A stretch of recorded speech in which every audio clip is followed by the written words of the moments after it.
Bem, o tema dessa noite se chama separação temporária. A princípio, quando a gente decide de esmiuçar um tema, a gente fica com receio, né? Principalmente quando a gente se fala de perda, principalmente de entes queridos, né? Poderia até ser esse tema, perda de entes queridos, mas a gente tem que começar a nos educarmos. Então não é perda, é uma separação momentânea e temporária, a qual, através dos estudos, conforme fui pesquisando, a gente vai vendo que é uma situação até confortável, quando você está estudando, você está aprendendo algo e vê que não é tão assim agoniante. Quem passa por esse momento, a gente sabe que é um momento difícil, mas vamos tentar entender, compreender isso para facilitar cada vez mais. Me sinto à vontade para falar sobre esse tema, porque já perdi pai, já perdi mãe, já perdi irmãos, perdi, olha o egoísmo, né? Perdi, eles se separaram de mim. E logo logo estarei indo junto com eles ou nos encontrando em outras vidas também. Bem, então, sempre no início das nossas reflexões, né? Vamos refletir um pouco com algumas questões. Primeira, o que torna a morte tão terrível? Porque a gente já vê a morte como algo horrível.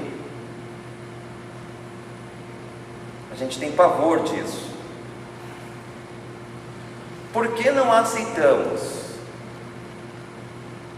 A gente sabe que existe, sabe que é fato. Alguns falam que a única verdade que tem nesse mundo é que a morte vai vir um dia. É a única certeza que a gente tem, né? Mas por que a gente não aceita? Vamos tentar entender isso. Por que a negamos?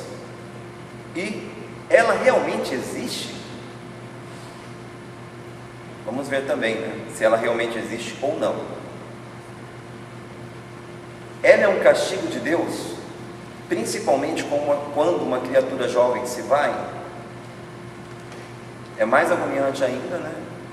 Pais que perdem os filhos, parentes também que sofrem com aquela dor, e muitas vezes a gente até questiona a existência de Deus, né? Se Deus é bom, por que Ele deixou ela partir? Temos que entender isso também, o que acontece. A gente vai estar falando sobre isso. E aí, o fundo eu trouxe um filme, uma dica de filme, que é Um Olhar do Paraíso. É um filme que tem 10 anos, vai completar 10 anos agora em 2020, né? Ele foi criado em 2009, mas a sua aparição foi em 2010. Que fala sobre uma adolescente, uma menina, que saindo da escola e voltando para sua casa, ela é assassinada. E aí o corpo dela desaparece, os pais têm que procurar, e ela vai... É um filme espiritualista, né? Ela vai para um lugar como se fosse um plano espiritual. E ela ajuda os pais a achá-la, né? E também que o criminoso seja preso também, de certo modo. Não vou contar o filme, senão perde a graça, né? Mas é muito interessante esse filme. Fica a dica para vocês. E o que é necessário para a sustentação da serenidade e do equilíbrio diante da partida de um ente querido? Mais uma vez, é difícil? Mas quantas vezes a gente já viu pessoas que perdem entes, que se separam e estão equilibradas emocionalmente, independente de religião? Já teve amigos meus que perderam filhos. Você vai no velório, a pessoa está totalmente serena. Isso se chama fé. Então, o que é necessário para essa sustentação?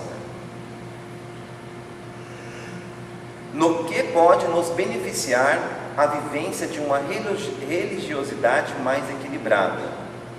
Como eu disse no início, o estudo é o mais importante. Quando eu começo a pegar as obras de Kardec, ou outras obras que falam sobre o assunto, inclusive já tivemos até, acho que há 3 anos atrás, um palestrante que abordou esse tema aqui também, né, Roberto? A gente vai nos beneficiando com isso e vamos ficando mais serenos. Vamos entendendo que a gente entende que a gente está na fila, e é uma fila sem ordem, A qualquer momento a gente sai dela e parte para o outro lado. Mas o estudo é o mais importante para a gente manter essa serenidade e a nossa fé também. Bem, como eu disse no início, perda ou separação. Nunca devemos falar em perda. E por que a gente fala perda? Sempre a gente volta para a questão do orgulho e do egoísmo. Tudo é nosso, tudo é meu. É meu pai, meu filho, minha irmã, minha família, minha saúde, minha vida, e nada é nosso. Nem o nosso corpo é nosso. Ele é emprestado. É dado para a gente quando a gente nasce e se despende da gente quando a gente morre. Então a gente tem que começar a refletir sobre isso. Esse esse egocentrismo. Pessoas muitas vezes passam 1, 2, 3 anos de luto, não se desprende da pessoa que partiu,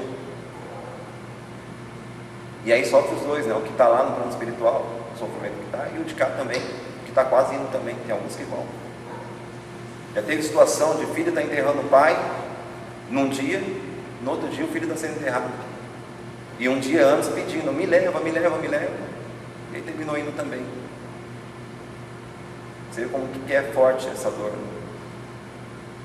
Devemos pensar então em termos de separação temporária. Como eu falei, a gente pode se encontrar em outras vidas, em outras encarnações, ou até em outros mundos. Tudo vai depender do que já vem sendo trabalhado pela gente. Se lembra de André Luiz quando encontrou a mãe dele lá no nosso lar? Como foi bom para ele, como foi importante para ele encontrar a mãe, mas tudo dentro do seu tempo.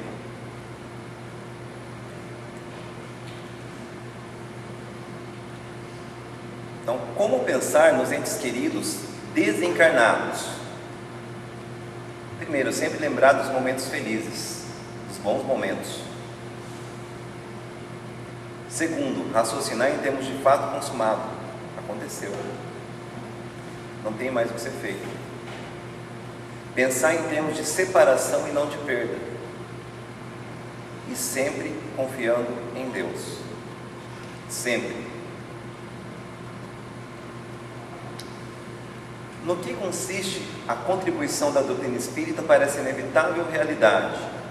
Dentro do espiritismo, estudando, a gente encontra o raciocínio lógico, né? Dentro das obras principalmente de Kardec, que nos consola e nos conforta. E aí isso dentro da doutrina espírita, que muitas vezes a gente vai num velório de uma pessoa que é espírita ou a família é espírita, você percebe que não tem sofrimento. Pode ter dor, pode ter agonia. Eu mesmo, estudando para esse tema de hoje, o palestrante, ele trabalhou sobre o tema acho que não estava com 20 dias que tinha perdido a mãe. E percebia no tom de voz dele aquela questão do luto ainda, né? Da dor. Mas a doutrina, ela é consoladora, a doutrina espírita. E aqui uma frase de Chico que fala: aquele que amamos não morre, jamais, apenas parte antes de nós. E baseado também no Evangelho segundo o Espiritismo, não vou me recordar agora qual, Bem-aventurados os aflitos, capítulo 5, também traz bastante mensagem para a gente também consoladora. E alguns espíritos até rigorosos, duros. Tem um espírito que ele chega a dizer que, para a mãe que perde um filho, né? Por que você fala que o filho tinha uma vida pela frente? E aí ele questiona: que vida? Essa vida de sofrimento que vocês levam? Mas se você for refletir, nós estamos num mundo de provas e expiações. E a pessoa partiu, dependendo como que vem a transação dela para algo melhor. Isso que devemos entender. Na questão 76 do Livro dos Espíritos, tem a definição, Kardec pergunta, né? Que definição se pode dar aos espíritos? Pode-se dizer que os espíritos são os seres inteligentes da criação, povoam o universo e não o planeta Terra, fora do mundo material. Para a gente começar a entender essa questão da separação, estou trazendo a questão do espírito, para a gente conseguir entender quando o espírito se separa do corpo, o que acontece, para a gente compreender melhor e poder refletir e até ficar mais consolado. Então pode-se dizer que os espíritos são os seres inteligentes da criação e povoam o universo fora do mundo material.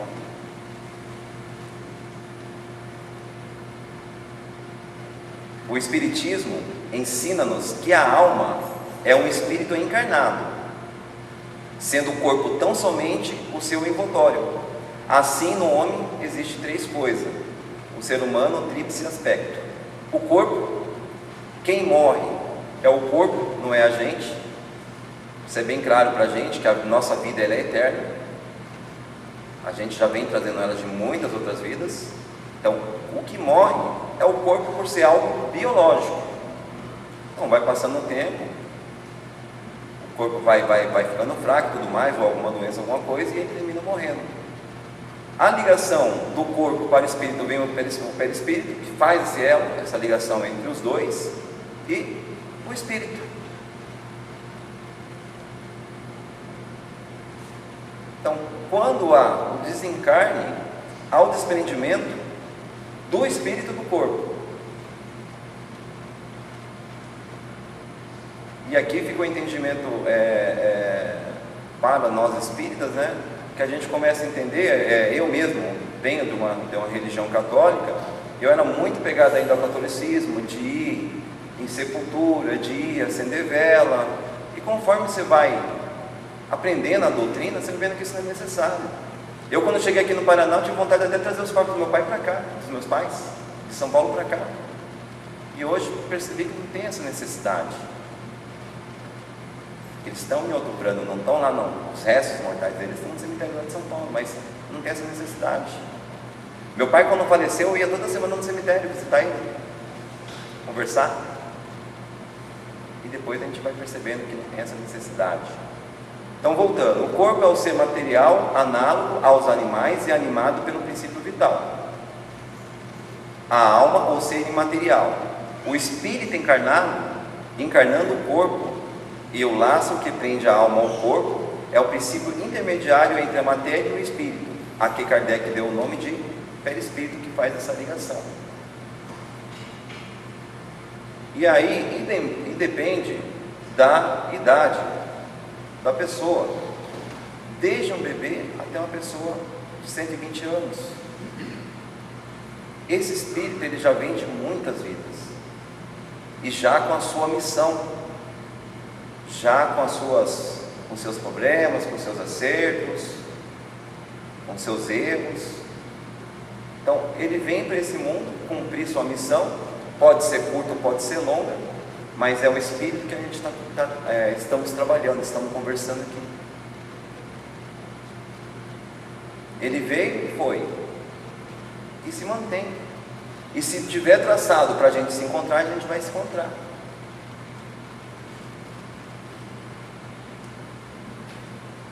Quando ocorre a morte e desligamento, então a morte é do corpo, como eu havia falado, puramente físico.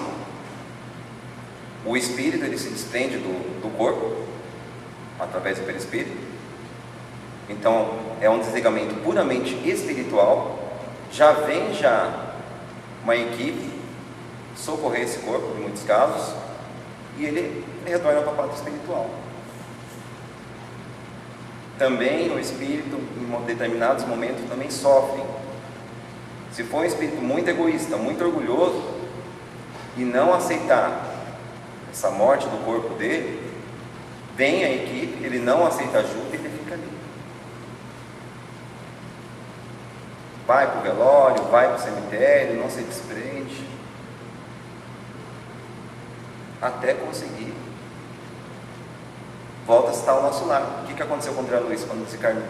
Para onde que ele foi? Ele não aceitou.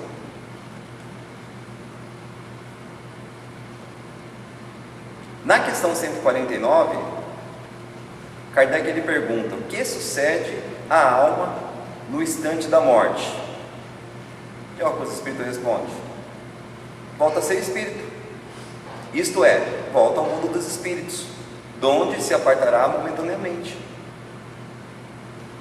Simplesmente volta a ser espírito, vai lá rever tudo o que ele fez, e aí vai existir uma nova programação para uma nova encarnação, para uma nova vida.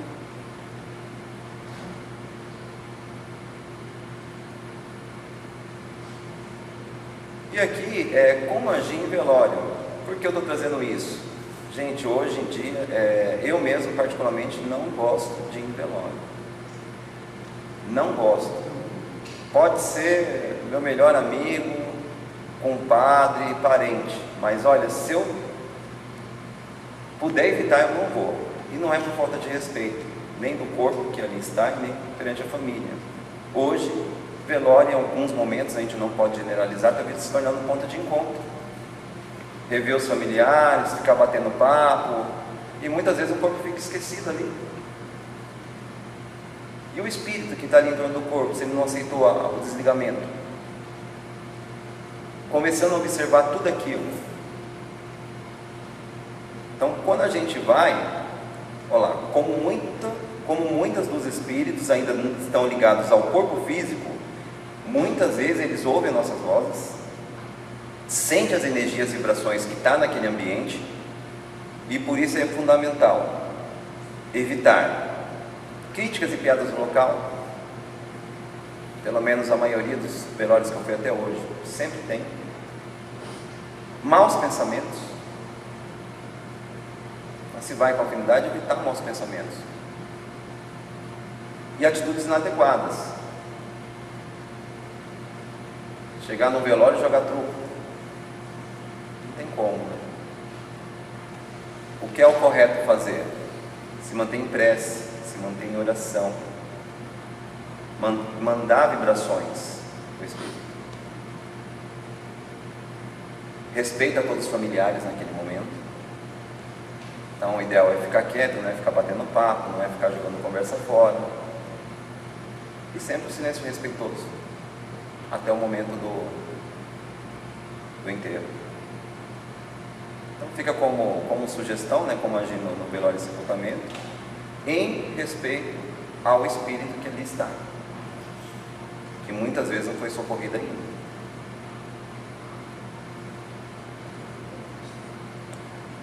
Herculano Pires nos traz essa mensagem: os que partem antes de nós concluir a sua tarefa e estão livres dos tormentos da vida terrena,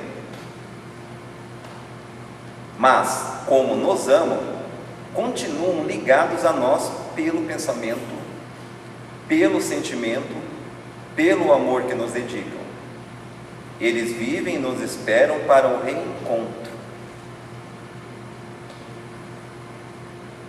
Então, eles vivem com a gente, sentem.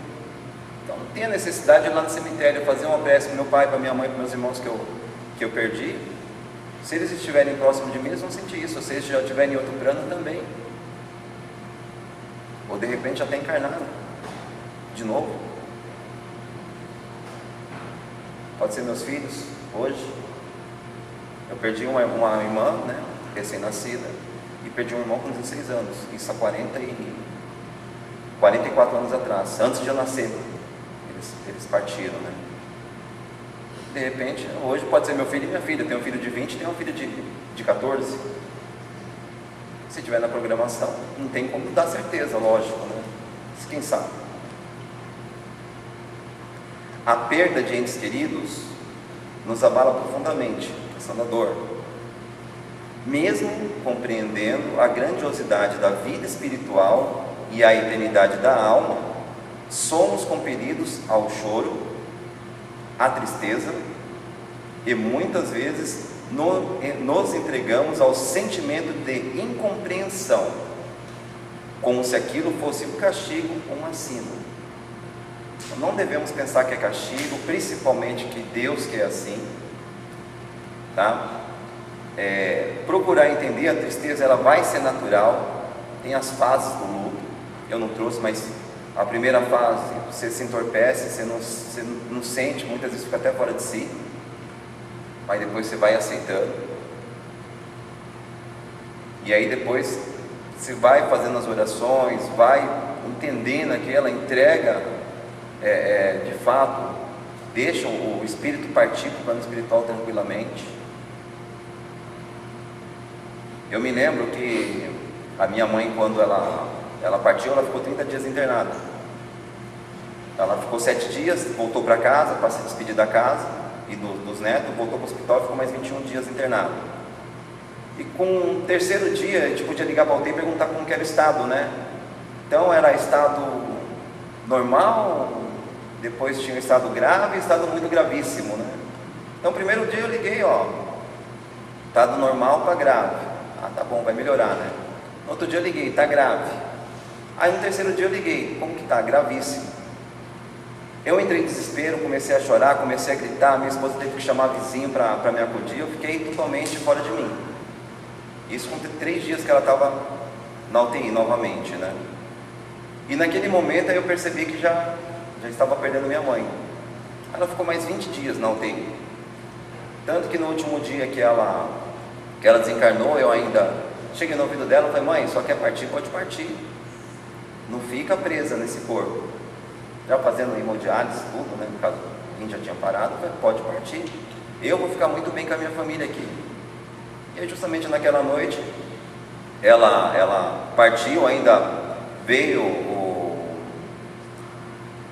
o perispírito dela, o espírito, me visitar, que eu percebi isso, eu fui para a cozinha estudar, né, que eu estudava na época, e estou de cabeça baixa, quando eu levanto aquela massa cinzenta, mas sumiu. Foi a única vez que eu vi alguma coisa assim de espírito, foi a única, mas partiu. E bem naquele momento, aí parei de estudar, fui dormir, fui deitar, o celular tocar, então vim aqui no hospital, falei assim, minha mãe partiu. Olha, eu não chorei, fica triste, lógico, com certeza, mas foi um dia que eu fiquei bem sereno. Não sofri tanto quanto meu pai, que foi mais de 20 anos atrás, mas a gente sempre tem que manter essa serenidade, isso é muito importante. Mas perder também é uma evolução, tanto para quem parte, quanto para a gente que está aqui. Se torna também uma evolução. A gente aprende muito com isso, a gente amadurece. Separar-se de alguém que necessariamente precisa ausentar-se para alçar outros voos é também evolução. Precisamos compreender isso como um desapego. Então, como eu disse no começo, nada é nosso, nem o nosso corpo é nosso. Precisamos nos educarmos a desapegar das coisas, tanto bem materiais quanto pessoas. Temos que aprender isso. E mesmo que a dor da separação e a tristeza nos visitem, busquemos compreender que, entre aspas, morte não é um ponto final na existência humana. Somos seres eternos, dotados da bondade, pois somos filhos de Deus.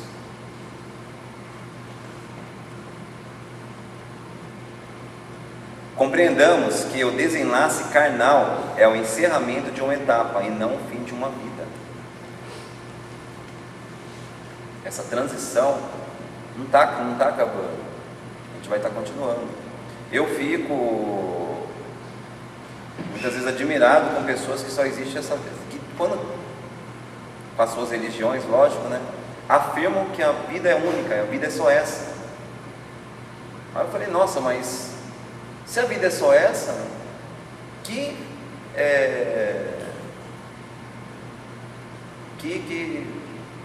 não é condições, não estou achando a palavra certa agora, Qual é a causa disso? Você tem uma vida única, muitas vezes está começando a vida, nem começou a vida, já morre, e pronto, acabou ali, cessou. Então, entendamos que o desenlace carnal é o encerramento de uma etapa. Estamos aqui nos aprimorando, nos evoluindo, vamos desencarnar com certeza, e depois a gente vai voltar, só que mais inteligente, mais sensato, já com um degrauzinho, já subindo um degrau. É demorado, não é tão rápido assim, mas podemos ter certeza que vai ser.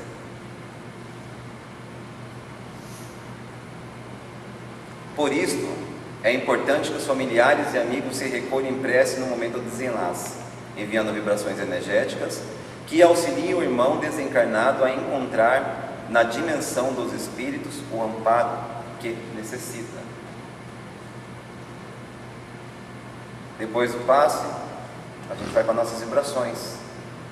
Essas vibrações também a gente emana também as pessoas que necessitam. Muitas vezes já está a ponto de desencarnar, e aí precisa só de um empurrãozinho, no bom sentido, lógico, de orações, vibrações, para o plano espiritual lá, chega lá, irmão, chegou a sua vez, vem com a gente, vamos progredir. Então, a vibração e a oração é sempre importante, principalmente para esses momentos, tanto para quem partiu, quanto para quem está sofrendo também na família. É muito importante também que a gente mane essas energias.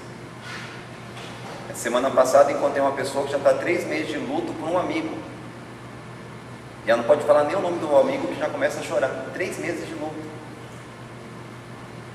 Eu falei, moça, vai no YouTube, só escreve lá, perda de ente querido, assiste alguns vídeos. Espírita, ela não é espírita, né? Mas eu mando um momento espírita para ela todo dia. Aí eu sei que foi semana passada, e essa semana que ela tirou na fotinha lá do WhatsApp, né? A foto de luto. Colocou a foto lá acho que do afilhado dela, sobrinho dela, né? Mas você vê, 3 meses. E outra, tem uma mãe já de idade também. Ela falou assim, se eu perder minha mãe, eu não sei como fazer da vida. Eu falei, mas você tem que estar preparada para isso também. Então comece a se preparar, que sua mãe pode partir. Talvez nem a gente sabe quando a gente vai partir, né? Mas sua mãe partir, você tem que estar preparada para isso também. Então comece a se educar.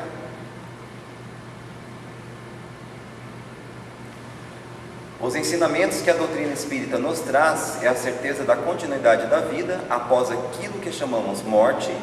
Conforta-nos nesse momento, onde a dor e a tristeza embalam nosso ser. Eu costumo falar que essa dor,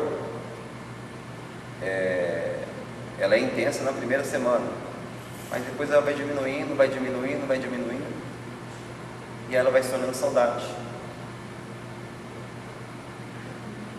E é uma saudade, para que gente que fica aqui, ela vai se tornar eterna, né? Até a gente se desligar e conseguir encontrar com aquela pessoa. Então busquemos na fé o consolo e o equilíbrio para ajudar o amigo que parte, emitindo ondas positivas de paz, reforçando sempre as preces e as orações. Muito obrigado. Agora vamos para os